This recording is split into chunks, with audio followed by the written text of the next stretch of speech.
হলো রমজান মাস। রমজান মাসটা এমন একটা মাস, রমজান মাসটা এমন একটা মাস, কোন বান্দা যদি রমজানের রোজা রাখে মহান আল্লাহ তার জীবনের গুনাহগুলো মাফ করে থাকে। বলেন সুবহানাল্লাহ। রোজা এমন একটা জিনিস, রোজা এমন একটা মাস, রোজার ব্যাপারে মহান রব্বুল আলামিন হাদিসে কুরসির ভিতরে বললেন আস-সাওমু লি ওয়া আনা আজজি বিহি। অপর জায়গায় বলা হয়েছে আস-সাওমু লি ওয়া আনা উজজা বিহি। এখানে আজিজি বিহি এই শব্দের অর্থ মহান আল্লাহ বললেন রোজা আমার জন্য পুরস্কার, রোজা আমার জন্য, রোজার পুরস্কার আমি আল্লাহ দেব। অপর জায়গা বলা হয়েছে উজুজা বিহি, এ আমার বান্দারা, এ আমার বান্দিরা, তোমরা রোজা রাখবে। রোজা হলো আমি আল্লাহর জন্য, as-সাওমু লি, সিয়ামটা হলো আমি আল্লাহর জন্য, ওয়া আনা উজুজা বিহি, এর পুরস্কার হিসেবে আমি আল্লাহ খোদ রোজাদারদের সঙ্গে সাক্ষাৎ করব। বলেন সুবহানাল্লাহ।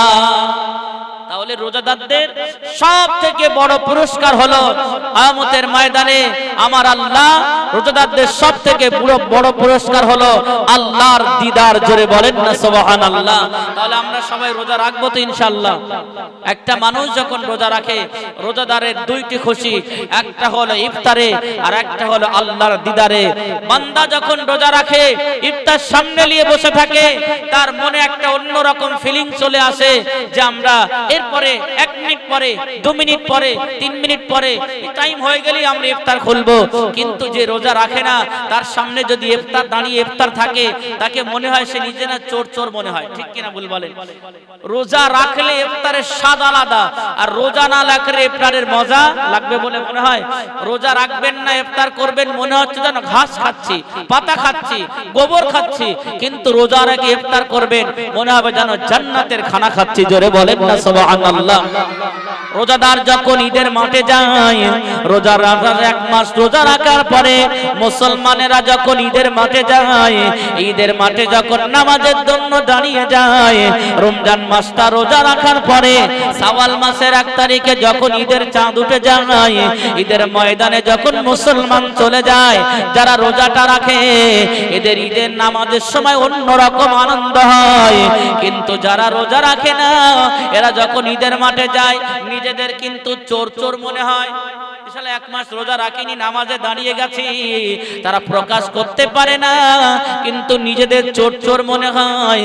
রোজাদার যারা ঈদের মাঠে যায়, এরা কিন্তু অন্যরকম আনন্দ পায়। ঠিক তদ্রূপ মুমিন বান্দা বান্দিরা, আল্লাহ পাকের রোজাদার বান্দা বান্দিরা যখন ইফতার নিয়ে বসে যায়, এখানে একটা জিনিস বোঝার বিষয় আছে। ইফতার তো আমাদের কাছে, ঠিক কিনা ভুল বলেন? ইফতার আমাদের কাছে, সময় ঘড়ি আমাদের হাতে, কিন্তু আমরা খাই না কি জন্য? মহান রবের ভয়ে। জোরে বলেন না সুবহানাল্লাহ। 1 সেকেন্ড যদি বাকি থাকে, কারোর ক্ষমতা হয় না যে একটা খরমা নিয়ে গালে দেব, কারণ আমরা মহান রবের ভয়ে রোজা করি। মহান রবের দিকে তাকিয়ে 1 মিনিট ওভার হয়ে যাবে, তথাপিও 1 মিনিট বাকি থাকতে খাওয়া তো কেউ খাবি না। 1 মিনিট ওভার হয়ে গেলে আমাদের মনে হয় না সময় হয়েছে কিনা, তারপরে আমরা খাদ্য গ্রহণ করি। এই যে ইফতার নিয়ে বান্দা বসে থাকে, আর এই সময় যে আমরা দোয়া করি, আল্লাহ রাব্বুল আলামিন বললেন ইফতার সম্মুখে নিয়ে 1 মিনিট 2 মিনিট বাকি থাকে, ওই মুহূর্তে আমার বান্দারা আমার কাছে যে জিনিস চাইবে, আমি আল্লাহ খুশি হয়ে তাদের মনের ইচ্ছাগুলো পূরণ করে দেব। জোরে বলেন না সুবহানাল্লাহ। এ জামান যুবকেরা, রোজা এমন একটা জিনিস, রোজা যারা রাখতে পারবে, রোজা যারা রাখবে, এদের মনে আলাদা শান্তি চলে আসবে, এদের মনে আলাদা আনন্দ চলে আসবে। ইফতারের সময় বান্দার দোয়া কবুল হয়, মাগরিবের টাইমে বান্দার দোয়া কবুল হয়। মা মানুষেরা দেখবে যখন সেহরির সময় হয়ে যায়, মসজিদে মসজিদে এলান হয়ে যায়, ওগো আমার মুসল্লিরা, ওগো আমার মুরব্বীরা, ও পানাপুকুর গ্রামের মা বোনেরা, সেহরির সময় হয়ে গেছে, ওঠে পড়েন। এই আওয়াজটা যখন মুসলমানের কানে যায়, অন্তরে একটা সুন্দর বিন বেজে ওঠে, অন্তরটা খুশিতে বাগে বাগ হয়ে যায়, অন্তরটা সুন্দর লাগে। সবাই সেহরি খেয়ে নেয়। বেশিরভাগ মানুষ সেহরি খাওয়ার পরে তারা কিন্তু আর ঘুমিয়ে যায় না, তারা সবাই ফজরের জামাতের জন্য অপেক্ষায় রত থাকে। বলেন সুবহানাল্লাহ। ঠিক কিনা বলেন? আল্লাহ বললেন বান্দা তোমরা সেহরি খাওয়ার পরে ফজরের নামাজের জন্য অপেক্ষায় থাকবে, আর এই ফাঁকে ফাঁকে তোমরা যদি তাহাজ্জুদের নামাজটা আদায় করো আর আমার কাছে দুহাত ভরে চাও, আমি আল্লাহ তোমাদের মনের সমস্ত আশা আকাঙ্ক্ষা গুলো পূরণ করে দেব। বলেন সুবহানাল্লাহ। এই নিয়ামতপূর্ণ রমজানুল মুবারক মাস আমাদের কাছে আসতে চলেছে। আগামী 16 ফাল্গুন দিবাগত রাত্রে আল্লাহ রাব্বুল আলামিন যদি চাই ইনশাআল্লাহ আমরা তারাবি পড়ব, আর 17 ফাল্গুন প্রথম রোজা ইনশাআল্লাহ আমরা রাখবো। জোরে বলি না ইনশাআল্লাহ? সকলে বলেন ইনশাআল্লাহ। নারে তাকবীর, আরে জোরে দেন নারে তাকবীর। দরুদ শরীফ আল্লাহুম্মা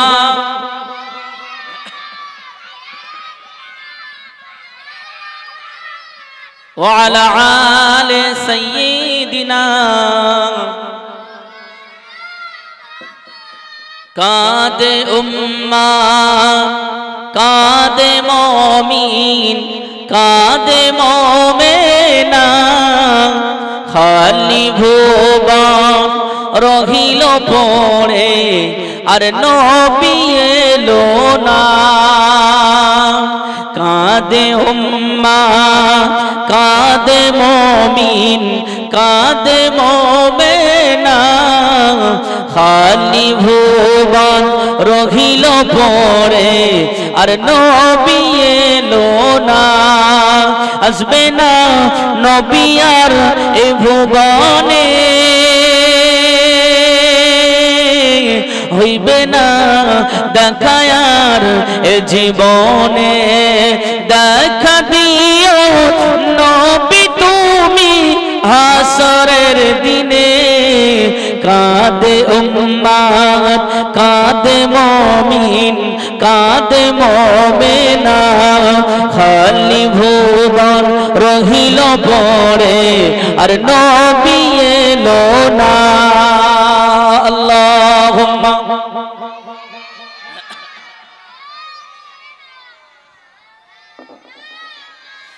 وعلى آل سيدنا। বোঝার চেষ্টা করবেন বাবা, আমরা যে দরুদ শরীফটা পড়েছি এই শবে বরাতের চাঁদে, এই শাবান মাসে আমরা যে দরুদ শরীফটা পড়লাম, মহান আল্লাহ রাব্বুল আলামিন এই দরুদ শরীফটার যে আয়াত নাজিল করেছিলেন, ইয়া আইয়ুহাল্লাযীনা আমানু সাল্লু আলাইহি ওয়া সাল্লিমু তাসলিমা, এই আয়াত যে আল্লাহ নাজিল করেছিলেন, দরুদের ব্যাপারে যে আয়াতটা আল্লাহ নাজিল করেছিলেন, ও আমার ফেরেশতা মণ্ডলীরা, আমি আল্লাহ আমার হাবিবের উপরে দরুদ পড়ি, তোমরাও পড়ো, আমার বান্দাদেরকেও পড়তে বলো।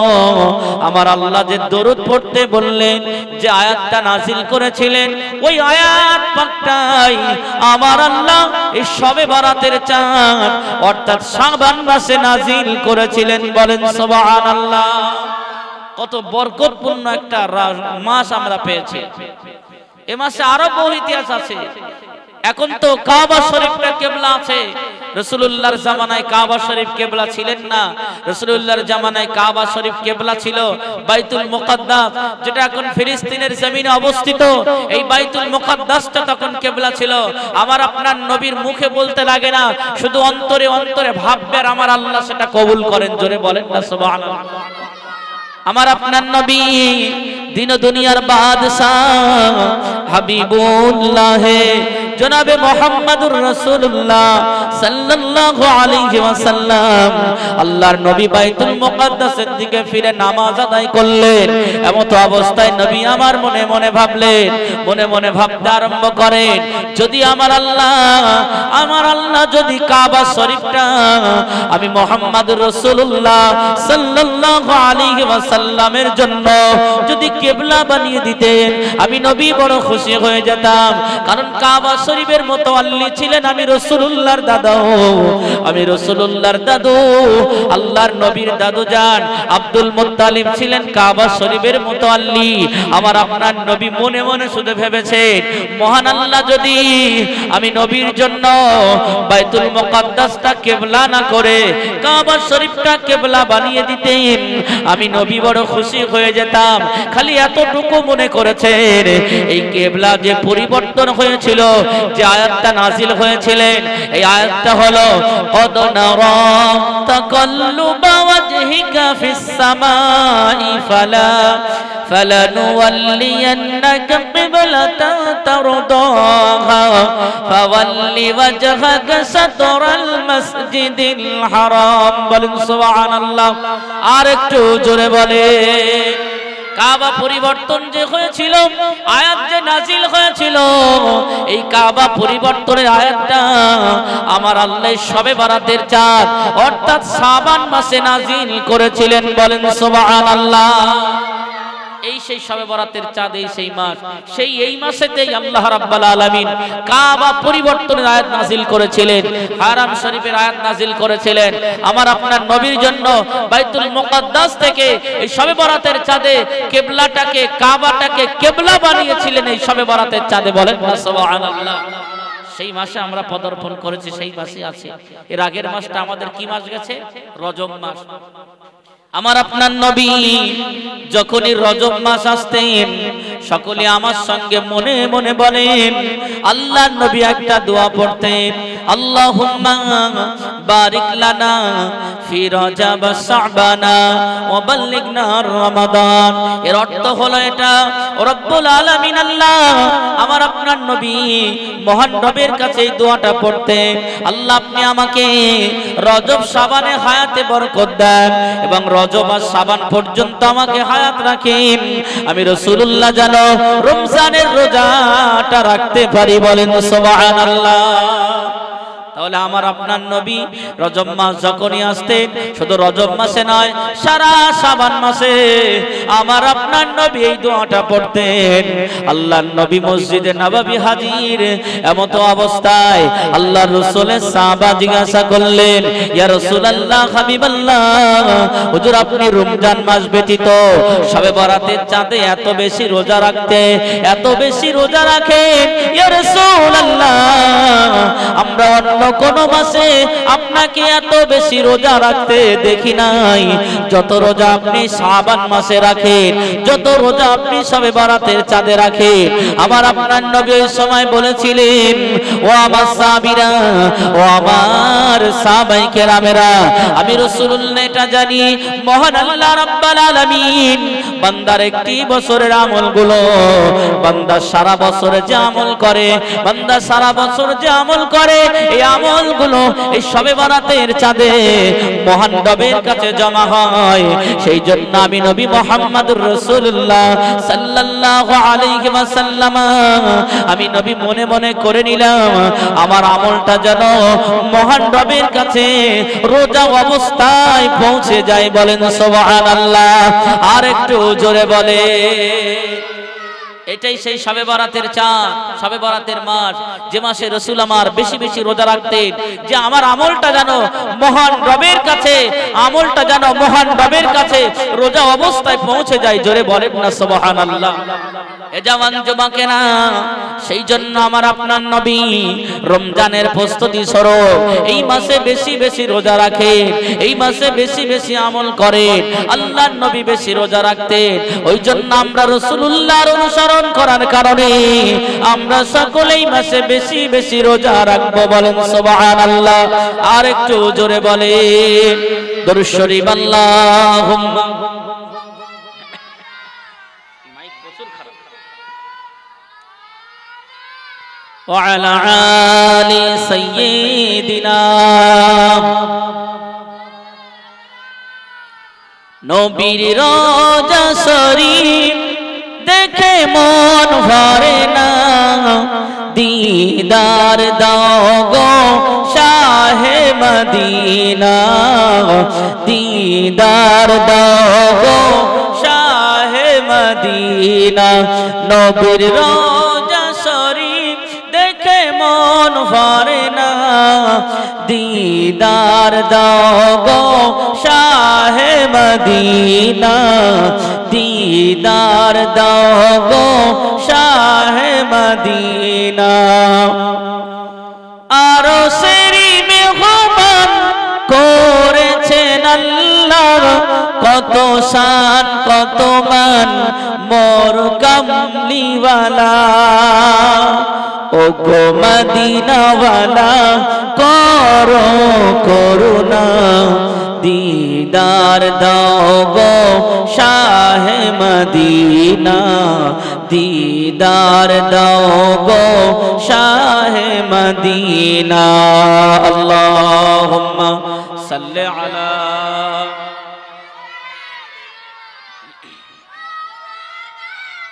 व अला आलि सय्यिदिना जारी मुबारक देखिले एक नजर नूरते जलमल करबे भीतर जोरे बोलें ना सुबहानाल्लाह जारी मुबारक देखिले एक नजर नूरते जलमल करबे भीतर ओ गो रऊफुर रहीम काछे डाक दाओ ना दीदार दो गो शाह मदीना दीदार दो गो शाह मदीना नबीर रोजा शरीफ देखे मन भरे ना दीदार दो गो शाह मदीना अल्लाहुम्मा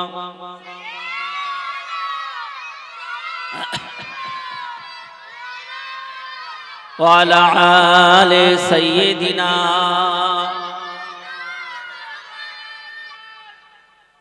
মাইকালা খুব চালাক যে একটু মুখের ধরে কথা বলছে অমনি সাউন্ড কমিয়ে দিয়ে বেরিয়ে পড়েছে মানে অবস্থা খারাপ হচ্ছে হুজুরদের আমার ভাইরা এই মাসটা বড় নিয়ামতপূর্ণ মাস বড় শান্তিপূর্ণ মাস শবে বরাত তো গত বৃহস্পতিবার রাত হয়ে গেছে ঠিক কিনা বলেন আমাদের সমাজে কিছু মানে কুসংস্কার আছে যেগুলো থেকে আমরা যদি পরিবর্তন না হতে পারি সারা জীবন ওয়াজ শুনবো সারা জীবন জলসা দেব তারপরে কখনো আমাদের ভিতরে পরিবর্তন আসবে না কারণ আমাদের ভিতরে শিরকের আনাগোনা থাকলে আমাদের ভিতরে কুসংস্কারের আনাগোনা থাকলে কখনো আমরা সঠিক পথে যেতে পারবো না রোজা যে রাখবো মহান রবের জন্য নামাজ যে পড়বো রবের জন্য রোজা যে রাখবো রবের জন্য এই রোজাটা কোনো ব্যক্তি কেন্দ্রিক যদি হয়ে যায় রোজাটা সবাই রাখছে বলে আমি রাখছি এই নিয়ে যদি রাখেন রোজা হবে বলে মনে হয় শবে বরাতের রোজা আমরা সবাই করেছি তো নাকি কেউ করেছে কেউ করেনি রোজা রাখলে সওয়াব না রাখলে কোনো গুনাহ নেই এই রোজাটা বাধ্যতামূলক নেই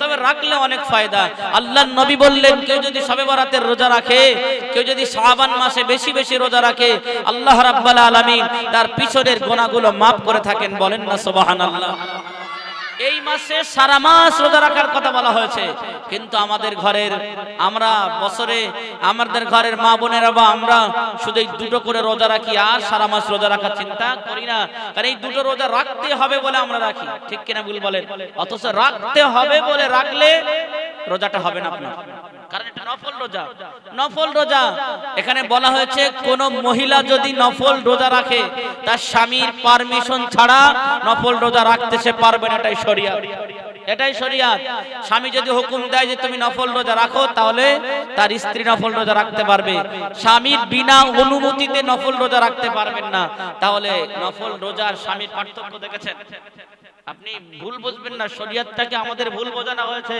ইসলামটা সঠিকভাবে আমরা বুঝতে শিখিনি বুঝতে পারিনি বোঝার চেষ্টা করিনি এই জায়গায় লম্বা টাল মেরে কাহিনী বলে চলে যাচ্ছেন আপনারা সুবহানাল্লাহ আড়াই তাকবীর দিয়ে বাড়ি গিয়ে শুয়ে পড়ছেন ফজরের নামাজ কাজা করে লাভ হবে না সকাল সন্ধ্যা 7টা থেকে কবর জিয়ারত শুরু হয়েছে 7টা থেকে জিয়ারত করতে করতে 9টা 10টা বেজে গেছে 10টার পরে এশার নামাজ পড়েছে পড়ে ওই 12 রাকাত শবে বরাতের নামাজ পড়েছে যেটা হাদিস কোরআনে কোথায় নেই নামাজ পড়ে কি শুয়ে পড়েছে ওই মালটার ফজরের নামাজ কাজা পুরো 7টা থেকে 12টা পর্যন্ত যা করে সব বেকার কোনো কাজে আসবে না ঠিক কিনা বলেন কেন বলেন দিন এ জওয়ান যুবকেরা শবে বরাতের 12 রাকাত নামাজ বলে কোনো নামাজ নাই। শবে বরাতের রাতের ইবাদতের রাত। শবে শব্দের অর্থ হলো রজনী, বরাত মানে হলো ভাগ্য। এই রজনীটার নাম হলো ভাগ্য রজনী। আর আমরা ভাগ্যের রজনী হয়ে গেলাম দুর্ভাগ্যের রজনী। এটা আমাদের কর্মে আমরা বানিয়ে নিলাম। এখানে ভাগ্যের রজনী আল্লাহ দিয়েছেন আর আমরা করিয়ে নিয়েছি দুর্ভাগ্যের রজনী।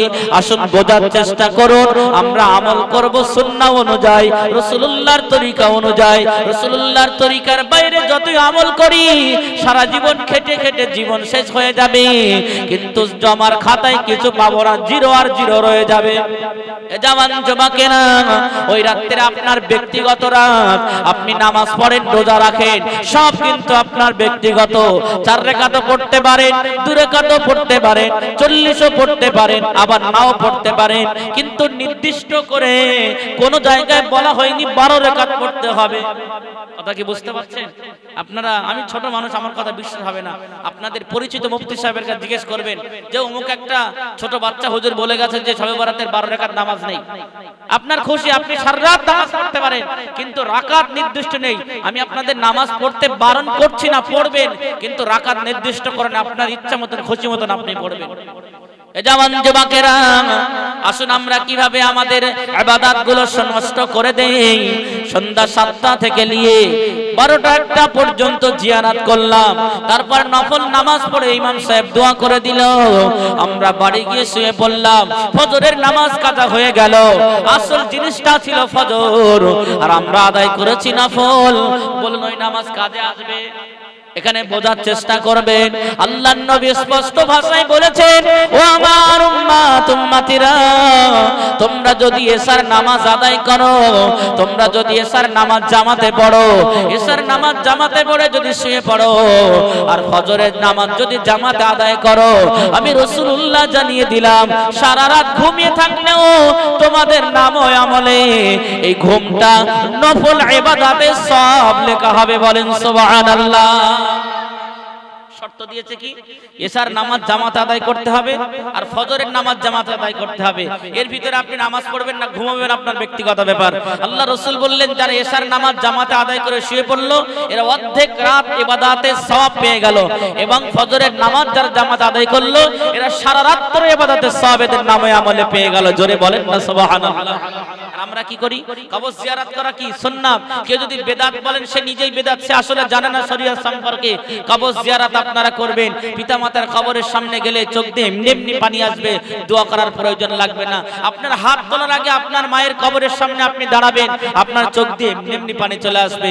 সুতরাং আপনি কবর জিয়ারত করেছেন, কোনো বাধা নেই। কবর জিয়ারতের পরে আপনি এশার জামাত পড়েছেন, আলহামদুলিল্লাহ। ওই যে 12 রাকাত নামাজ এসব ফিতনা আপনার সৃষ্টি করে তৈরি করে পড়ে নিয়েছেন, আপনার যত খুশি নামাজ পড়েন, কোনো অসুবিধা নেই, কিন্তু একটার সময় ইমাম সাহেব দোয়া করে দিয়েছে আর আপনি বাড়ি গিয়ে শুয়ে পড়েছেন, ফজরের নামাজ আপনার কাজা। দেখবেন যে কটা মাল জিয়ারতের জন্য ব্যস্ত হয়ে যায়, সব টুপি পরে বিরাট একটা নারাই তাকবীর দিয়ে যায়, এই কটা কেউ এশার নামাজ পড়ে না, আর 12টার পরে শুয়ে পড়ে, কারণ ফজরের নামাজ হয় না। ঠিক কিনা ভুল বলেন? আমি আপনাদের পানাপুকুরের কথা বলছি না, আমি আমার এলাকার কথা বলছি।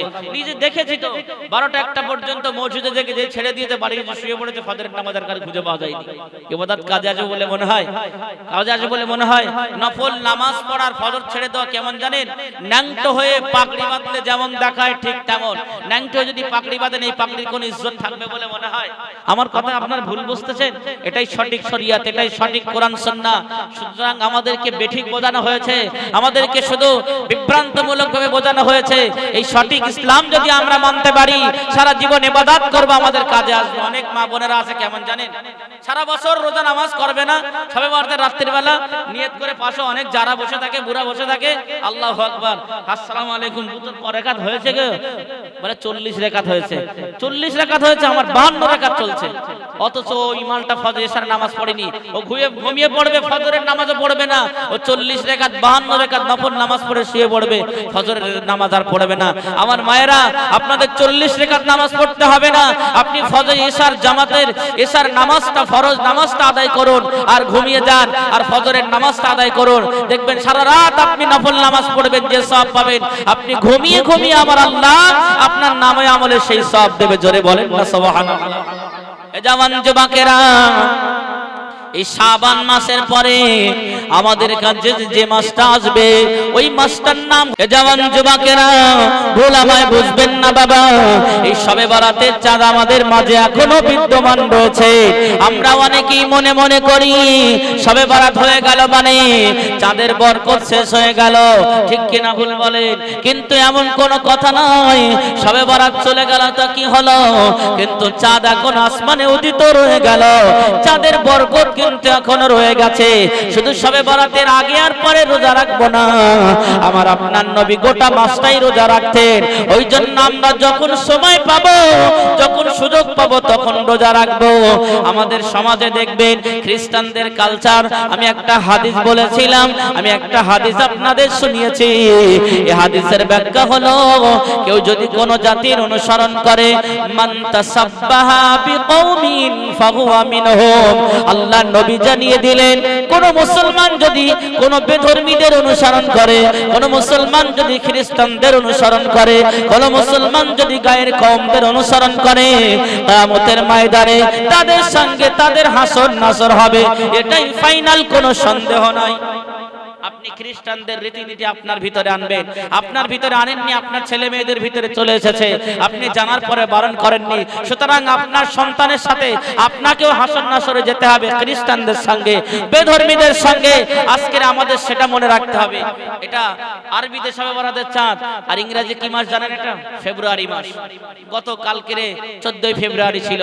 অনেক যুবক যুবতীরা, তরুণ তরুণীরা আর সঠিক ইতিহাসটা আমি জানিয়ে দিয়ে যাব, বোঝার চেষ্টা করবে। আমাদেরই ঘরের ছেলেরা কালচারটা ছিল খ্রিস্টানদের, আর লালন করেছে মুসলমানেরা, তাদের আকীদা লালন হয়েছে মুসলমানেরা। তারা যে জায়গায় রয়েছে আমরা আরেক জায়গায় রয়েছে, কিন্তু আমাদের হাসর নাসর তাদের সঙ্গে হবে। একটাই কারণ, তাদের সঙ্গে মিশে যাওয়ার কারণে, তাদের উৎসবটাকে আমাদের উৎসব মনে করার কারণে, তাদের দিবসটাকে আমাদের দিবস মনে করার কারণে। আল্লাহ রাব্বুল আলামিন আমাদের জন্য 365টা নাইট দিয়েছে। কটা নাইট? 365টা নাইট দিয়েছে। এর ভিতরে 13টা নাইটকে আল্লাহ স্পেশাল করেছেন, আরো একটা নাইটকে আল্লাহ কোরআনে প্যাকেজ করেছেন। আমি এই নাইটের কথা আপনাদের শোনাবো ইনশাআল্লাহ। আপনারা শুধু ধৈর্য ধরে বোঝার চেষ্টা করুন আমরা কোন রাস্তায় আছি।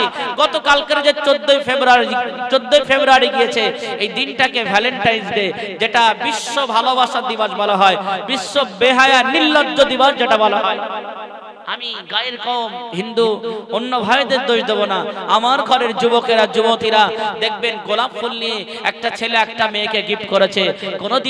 কোনোদিনও ওই ছেলেটা গোলাপ ফুল নিয়ে তার মাকে দিয়ে বলেছে, মা আমার জন্য একটু দোয়া করবেন? এই কথা কোনো যুবক বলেছে? বা কোনো মহিলারা, কোনো যুবতী বোন আমার বলেছেন যে তার একটা গোলাপ ফুল নিয়ে তার টিচারকে দিয়ে, মাস্টারকে দিয়ে বলেছেন যে স্যার আপনি আমার জন্য একটু আশীর্বাদ করুন বা দোয়া করুন, আমার সামনে এক্সাম আছে, মাধ্যমিক চলছে। আজও পর্যন্ত কোন যুবক কোন যুবতী এ কাজ করেনি, পিতামাতাকে একটা গোলাপ দিয়ে দোয়া চাইনি, অথচ তার গার্লফ্রেন্ডকে অবৈধভাবে, মানুষকে অবৈধভাবে একজন পুরুষকে, অবৈধভাবে একজন পুরুষ একজন নারীকে গোলাপ দিয়ে তাদের ভালোবাসা আদান প্রদান করে।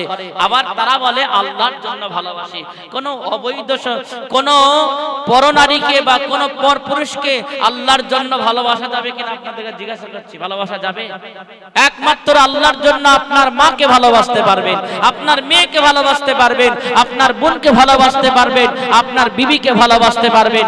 মহিলাদের ভিতরে 4টি ভাগ আমি বলে দিলাম। আল্লাহর জন্য আপনার বোনকে ভালোবাসবেন, আল্লাহর জন্য আপনার মেয়েকে ভালোবাসবেন, আল্লাহর জন্য আপনার বিবিকে ভালোবাসবেন, আপনার মাকে ভালোবাসবেন। অন্য কোন মহিলাকে আল্লাহর জন্য ভালোবাসবেন না। এটা কেমন জানেন? ফেরাউনকে কি আমরা আল্লাহর জন্য ভালোবাসতে পারবো বলে মনে হয়?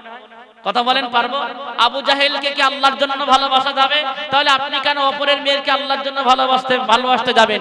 আপনার ঘরে তো বোন দিয়েছে, আপনার ঘরে মেয়ে দিয়েছে, আপনার মা আছে, আপনার বিবি আছে, তাদেরকে আল্লাহর জন্য ভালোবাসেন না। আমরা ভ্যালেন্টাইন্স ডে পালন করি, বিশ্ব বেহায়া নির্লজ্জ। এই যে ভ্যালেন্টাইন্স ডে, এটা কোথা থেকে এসেছে ইতিহাস জানেন আপনারা? জানেন কোথা থেকে এসেছে?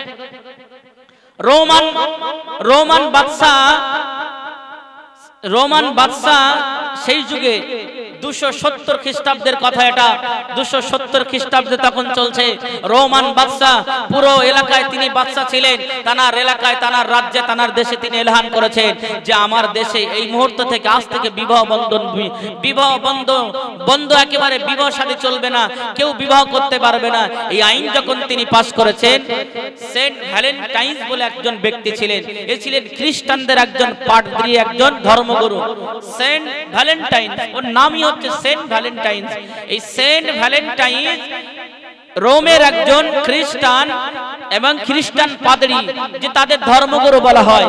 যখনই দেখেছে যে আমাদের বাদশা পুরো বিবাহ শাদী বন্ধ করে দিয়েছে, এই সেন্ট ভ্যালেন্টাইন্স করেছে কি, এই যুবক যুবতীদের প্রেমের উদ্বুদ্ধ করেছে, তাদেরকে প্রেম করার মানে উৎসাহিত করেছে, সাহায্য করেছে, এবং লুকিয়ে লুকিয়ে চুরি করে ছেলে মেয়েদের সঙ্গে বিবাহ বন্ধন ঘটিয়েছে। এমনকি সে নিজেও প্রেমের ফাঁদে পড়ে গিয়েছিল।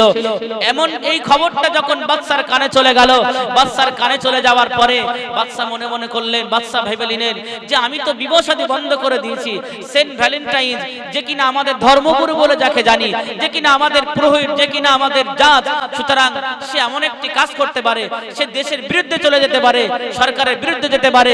সে আমি বাদশা আমার বিরুদ্ধে চলে গেছে। বাদশা কি করলেন, এই সেন্ট ভ্যালেন্টাইন্সকে তিনি মৃত্যুদণ্ড দিয়ে দিলেন, তাকে ফাঁসির অর্ডার দিয়ে দিলেন, মৃত্যুদণ্ড দিয়ে দিলেন। ও সে যেদিন মৃত্যুবরণ করেছিল, তাকে যেদিন মারা হয়েছিল, সেই দিনটা ছিল 14 ফেব্রুয়ারি। খ্রিস্টানদের সমস্ত পাদ্রীরা, তাদের আরো ধর্মগুরুরা, তারা সবাই এক জায়গায় বৈঠক করে মাশওয়ারা করে একটা জিনিস সিদ্ধান্ত করেছে যে আমাদের প্রধান ধর্মগুরু সেন্ট ভ্যালেন্টাইন্স, তাকে যখন মৃত্যুদণ্ড দেওয়া হলো, কিসের জন্য? ভালোবাসার জন্য। সে ভালোবাসার সাহায্য করেছে, যুবক যুবতীদেরকে ভালোবাসার উদ্বুদ্ধ করেছে, এই কারণে তাকে মৃত্যুদণ্ড দেওয়া হয়েছে। আর সেই মৃত্যুদণ্ডটা দেওয়া হয়েছিল 14 ফেব্রুয়ারি। সমস্ত খ্রিস্টান পাদ্রীরা, সমস্ত খ্রিস্টান ধর্মগুরুরা তারা কি করলেন, সেন্ট ভ্যালেন্টাইন ওই 14 ফেব্রুয়ারি তাকে মৃত্যুদণ্ড দেওয়ার কারণে ওরা সবাই মাশওয়ারা করে এই 14 ফেব্রুয়ারিটা বিশ্ব ভালোবাসা দিবস তারা আখ্যায়িত করেছিলেন, তারা ঘোষণা দিয়েছিলেন এই 14 ফেব্রুয়ারিটা বিশ্ব ভালোবাসা দিবস। তাহলে দেখেন, বিশ্ব ভালোবাসা দিবসটা কারা আখ্যায়িত করেছেন, কারা ঘোষণা করেছেন? খ্রিস্টানরা। মেরেছে কে? যে বাদশা, সেও খ্রিস্টান। মরেছে কে? সেন্ট ভ্যালেন্টাইন, সেও খ্রিস্টান।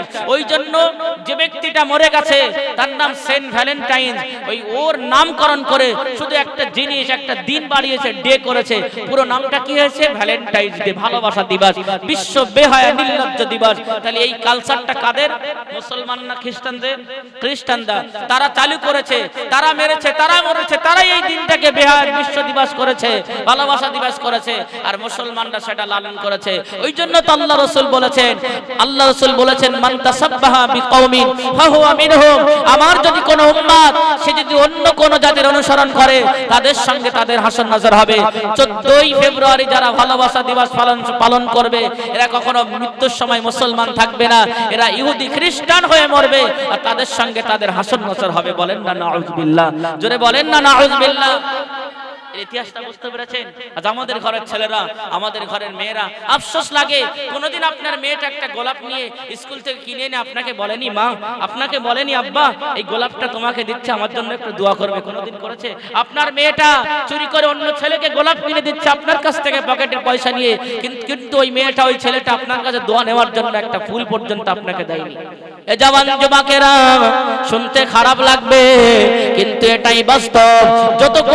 যখন আমাকে এনেছেন, সঠিক কথাটা বোঝার চেষ্টা করবেন, কারণ এই মাসটা হলো শবে বরাতের চাঁদ, এই মাসটা হলো শবে বরাতের মাস, আর আমরা হলাম মুসলমান। আমাদের কর্তব্য হলো ইসলামকে মেনে চলা, শরীয়তকে মেনে চলা, রাসূলুল্লাহকে মেনে নেওয়া, যে নবী আমাদের জন্য সুপারিশ করবে। আপনি যত ইবাদত করেন না কেন, যতই আল্লাহ ওয়ালা হন না কেন, রাসূলুল্লাহ সুপারিশ ছাড়া সেদিন কিন্তু আপনি নাজাত পাবেন না। মাইক এতটা ডিস্টার্ব, এমনি গলা টেনে যাচ্ছে, বসে যাচ্ছে। আল্লাহ রাসূল যদি আপনার জন্য সুপারিশ না করেন তো কোশ্চিন কালে আপনি জান্নাতে যাবেন না। আপনি যদি মনে করেন যে আমি আমার আমলের কারণে যাব, তাহলে কিন্তু আপনার ধারণা ভুল। আপনি যদি মনে করেন না আমার আমল ভালো, আমি আমল করছি, আমার আমলের কারণে আল্লাহ জান্নাতে দেবে, কোশ্চিন কালেও যাবেন না। আমার আপনার নবী আখিরি পয়গম্বর জনাবে মুহাম্মদ রাসূলুল্লাহ সাল্লাল্লাহু আলাইহি ওয়াসাল্লাম আল্লাহর নবীর কাছে হযরত জিবরিল আমিন আলাইহিস সালাম ওহী নিয়ে আসতেছেন। হযরত জিবরিল আমিন দেখলেন একজন বান্দা আল্লাহর জমিনে সিজদা করছেন। হযরত জিবরিল আমিন এসে আল্লাহর নবীর কাছে বসলেন, ইয়া রাসূলুল্লাহ হাবিবাল্লাহ, আমি প্রতিনিয়ত আসি, প্রতিনিয়ত আমি যখনই আপনার কাছে ওহী নিয়ে আসি আমি দেখি একজন বান্দা সে সিজদায় পড়ে আছে, এমন কি সে যখন যে দোয়াটা চেয়েছে আমার আল্লাহ তার সেই দোয়াটা কবুল করেছে। বলেন সুবহানাল্লাহ। হযরত জিবরিল আমিন আলাইহিস সালাম আমার রাসূলুল্লাহ দরবারে আসেন, আল্লাহর নবীর সঙ্গে গল্প করছেন। ইয়া রাসূলুল্লাহ হাবিবাল্লাহ, যখন আমি আপনার কাছে ওহী নিয়ে আসি, যখনই আমি আপনার কাছে ওহী নিয়ে আসি, ইয়া রাসূলুল্লাহ ইয়া হাবিবাল্লাহ, আমি আল্লাহর একজন বান্দাকে দেখেছি সে সর্বসময় সিজদায় অবস্থায় থাকে, কখনো দোয়া প্রার্থনারত থাকে। ইয়া রাসূলুল্লাহ, ওই বান্দাটা যখন যেটা চেয়েছে আমার আল্লাহ তখন সেটা কবুল করে নিয়েছে। ইয়া রাসূলুল্লাহ হাবিবাল্লাহ, আমি জিবরাইল আমিন আলাইহিস সালাম দেখলাম।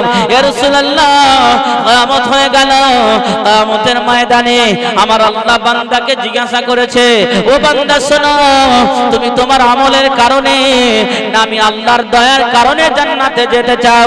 ওই বান্দা তখন বলেছিলেন, রব্বুল আলামিন আল্লাহ, আমি তো 500 বছর ইবাদত করেছি, আমি তো 500 বছর ইবাদত করেছি, ও রব্বুল আলামিন, আমি আমার আমলের কারণে নয়, আমি আপনার দয়ার কারণে নয়, আমি আমার আমলের কারণে জান্নাতে যেতে চাই। এই গল্পটা কে কার সঙ্গে করছে? আল্লাহর নবীর সঙ্গে। হযরত জিবরিল আমিন আলাইহিস সালাম বলছেন, ইয়া রাসূলুল্লাহ, এই ব্যক্তিটি একদিন দুই দিন নয়, এক বছর দুই বছর নয়, ইয়া রাসূলুল্লাহ 500 বছর ওই ব্যক্তিটা জমিনে ইবাদত করেছেন। এখন যখন যে দোয়াটা চেয়েছেন আমার আল্লাহ তার দোয়াটা কবুল করে নিয়েছেন। ঠিক কিয়ামতের ময়দানে ওই বান্দাকে যখন ডাকা হলো, ওই বান্দা এক বাক্যে জবাব দিলেন, ও রব্বুল আলামিন আল্লাহ পাক, আমি আপনার দয়ায় যেতে চাই না, আমি আমার আমলের কারণে যেতে চাই। আমার আল্লাহ এই সময় ফেরেশতাদেরকে বলেছিলেন, ও আমার ফেরেশতা, দেখো আমার বান্দার হিসাবটা একবার মিলিয়ে নাও, আমার বান্দার গোটা বডিটা তুমি ছেড়ে দাও। ও আমার মালাইকা, আমার বান্দার দুটো চোখ আমি আল্লাহ দিয়েছি, আমার বান্দার দুটো চোখের আমি আল্লাহ যে চোখ দিয়েছি এই চোখের কতটা শুকরিয়া আদায় করেছে সেটাকে এক পাল্লায় রাখা হোক, আর বান্দার 500 বছর কি এক পাল্লায় রাখা হোক, দেখা হোক বান্দার আমলের পাল্লা ভারী হয় কিনা। আল্লাহ বললেন, বান্দা তুমি তোমার আমলের কারণে যেতে চাও না আমি আল্লাহর দয়া যেতে চাও? বান্দা বলেছিলেন, আল্লাহ আমি আপনার দয়ায় নয়, আমি আমলের কারণে যেতে চাই। আল্লাহ রাব্বুল আলামিন ফেরেশতাদের বললেন, যাও তোমরা হিসাব করো, ওর আমল বেশি নাকি ও কতটা আমল করেছে, আর আমি আল্লাহ যে নিয়ামতটা দিয়েছি এই নিয়ামতের শুকরিয়া আদায় কতটা করতে পেরেছে। আমাদের হাত একটা বড় নিয়ামত, আমাদের পা একটা বড় নিয়ামত, আমাদের মস্তিষ্ক ব্রেন একটা নিয়ামত, আমাদের জিহ্বা একটা নিয়ামত, চোখ একটা অন্যতম নিয়ামত। যাদের চোখ নাই তারা বোঝার মতন আর কেউ নাই, যাদের চোখ আছে এরা বুঝতে পারবে না চোখ হারা ব্যক্তিদের কতটা জ্বালা, কতটা যন্ত্রণা, কতটা কষ্ট। এমনকি যে ব্যক্তিটা অন্ধ, বিবাহ করে বইয়ের মুখ দেখতে পায় না, সন্তানাদি হয় তাদের সন্তানের মুখ দেখতে পায় না, এর থেকে কষ্টের আফসোস আর কিছু হয় না। কিন্তু আল্লাহ আমাদের দুটো সুন্দর চোখ দিয়েছে, আমাদের কথা বলার জবান দিয়েছে। অনেক বাবা আছে কথা বলতে পারে না, তার মাকে মা বলে ডাকতে পারে না, মা জলজন্ত দাঁড়িয়ে আছে, মা